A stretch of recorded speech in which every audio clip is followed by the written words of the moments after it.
There is a listening party video with Jimin and JK that has gone viral, and people have a lot to say about this. There's people who are attacking both Jimin and JK over their recent album sales and charting, and we need to talk about that. And then there's rumors that Jin apparently is in Barcelona and what's going on with that. So hey Dumplings, it's Dave Disci, and let's get into it.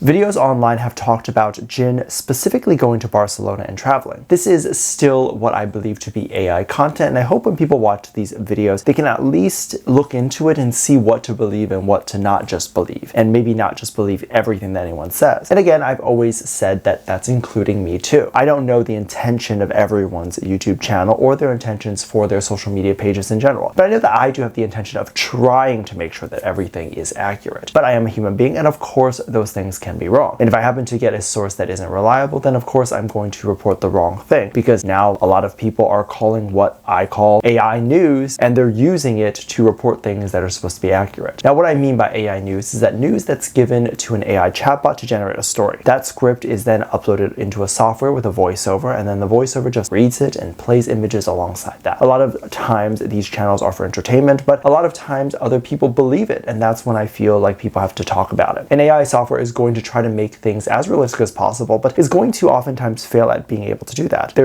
is a human aspect that is missing from some of these things. The AI machine has a lot of information to make a story seem realistic. They know what K-pop idols do, they know what their normal schedules are, and they all have the news and data to keep up to date with what they could be doing. And then from there, they can make up a story that seems realistic. They also know what the K-pop audience wants to hear and what the K-pop audience often likes to click on. That doesn't really take much effort, because the things that get the most clicks often are the things that end up on the top of search. So if they're deciding to pick a story from maybe 5 years ago and then trying to make a version of that story now, this is what we'll see. Recently, there is a story that was made to say that Jin was in Barcelona and was with a mystery person. But of course, there are no credible sources or verifiable sources that are even saying that he is on the go right now. But I do like this story because I think it's interesting. I think the concept of AI news is very interesting, but also that it is able to pick a story that is very enticing, because there are a lot of people who would probably wonder who a mystery woman would be. And then it's interesting that the machine had picked up and added that story, and it happened while he was traveling. Just to make sure when you do these things, like watch these things or indulge in them, that you do a little bit of research afterwards. And of course, you don't have to do any research at all afterwards, because if you just read the story and then decide, oh, that's kind of fun that happened, and then move on, then no big deal. But if you're going to then have a reaction to it,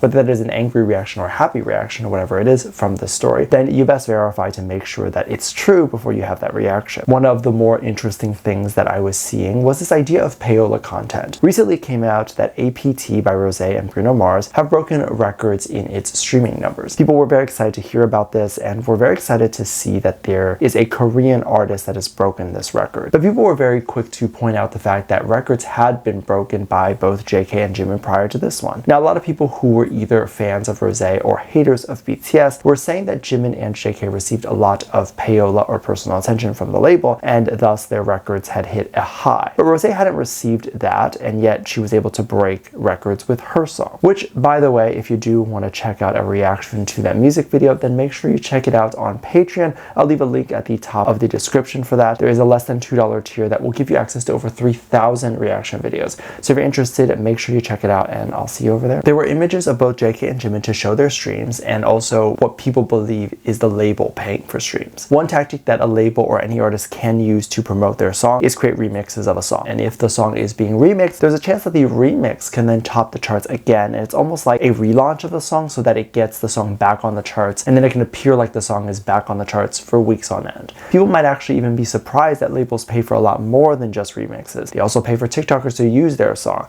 They also sometimes pay for radio play and that sort of stuff. And this is not stuff that happens outwardly. Like, people kind of just either guess or it's not really said. And I don't really know if Jimin and JK received promotions like this, but it's not impossible. Some people were then quick to say that Rosé has received a lot of remixes, as well as her song had been remixed either more than Jimin or JK's song have. People find strange things to shame other artists for. What do people think a label is for if the label's not sitting there and promoting the artist or paying for promotion? Because people are literally calling what the label does and promotion to be payola, and then unfollowing both Jimin and JK, saying that that they cheat when they're on the charts. If people are sitting there thinking that paying to promote a song, whether that's ads or whatever it is considered payola, and this awful thing, then any form of promotion is still considered payola, because in order for an artist to get on radio, in order for an artist to get in news articles and have that written for them, get on talk shows, that is all the job of a publicist. And publicist still needs to be hired by the label. So the label would technically be paying for a publicist, and you can also hire a publicist yourself, which is why there is a huge rise in independent artists lately. But if you were to hire a PR specialist like a publicist, then you'd be doing payola, according to these people. It's not natural, apparently, right? But this is how the industry works. Every single artist, whether you want to believe it or not, uses a form of this type of paid promotion, or payola. And people don't want to believe it. They want to believe that their artist is all organic or whatever. The bottom line is, year after year and season after season, the artists choose to stay with a label and choose to re-sign with a label. Whether they are moving from one label to another, they're still picking a label. Why? Because a label has deep pockets, they have resources, they have connections that the label themselves already are paying for, that they can then give over and hand over to the artist. And by this logic, it's still considered paid promotion, right? I found something really interesting recently, which was a listening party video that went viral before and has gone reviral again, now due to some new information. If you're unaware of what I am talking about, back when JK did his album Golden, he had a listening party and he invited a bunch of people. It was very controversial as people saw members of Blackpink there, allegedly, and people were also using this as a moment to confirm a dating rumor between Jimin and JK. Jimin and one of the Blackpink members, as well as JK and one of the Blackpink members. Now, some people in the community were alleging that the store owner that had allegedly leaked all these idols coming into the restaurant had leaked this new video after allegedly claiming that they had never leaked the video to begin with. But now people are saying it's clear someone was recording, and it seemed the store had this footage. Now, this all is alleged because we actually have no idea where this video is coming from, even though people are alleging it came from the store owner. Now, it gets interesting as there was more footage that came out of the specific section in which JK was having his listening party. Someone tracked the seating arrangement, which I don't even know how you would do that, but they apparently saw that JK and Jimin were sitting across from each other,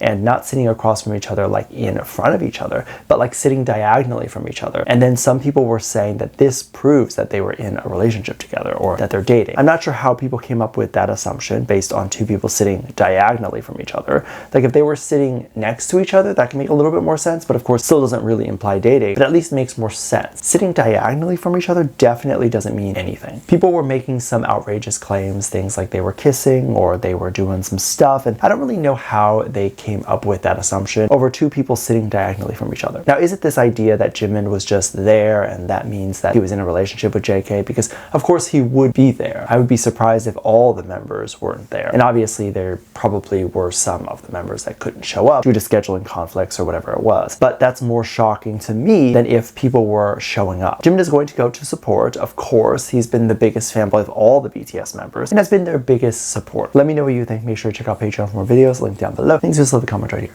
Love you, bye.